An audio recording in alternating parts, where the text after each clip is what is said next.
Vojvodina Metal Cluster je nastupio u organizovanom B2B ili poslovnom sastanku ili nekom sajmu poslovnih ideja u Dinama. Ovo je bio deo projekta koje je Vojvodina Metal Cluster izveo, a čiji je lead partner u stvari opština Temerin. Mi smo prethodna 2-3 dana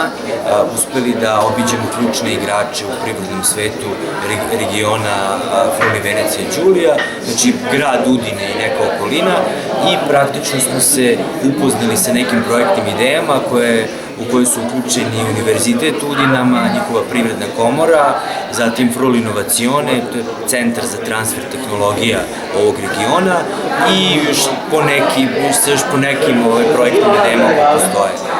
Veliki je značaj ovog događaja i u tome što je ovo praktični aspekt davno potpisanog memoranduma o saradnji između regiona Vojvodine i regiona Fruli, Venecija i Đulija, i ovo je neka prva, da kažem, operacionalizacija te političke saradnje i tih vrata koje su otvorena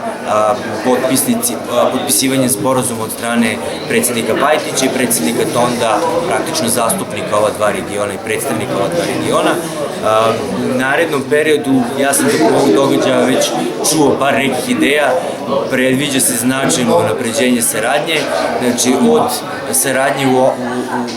oblasti metalurgije, saradnja u izradi mašina, postoje neki distributerski poslovi koji će biti ugovoreni i postoje neke mogućnosti u oblasti, da kažem,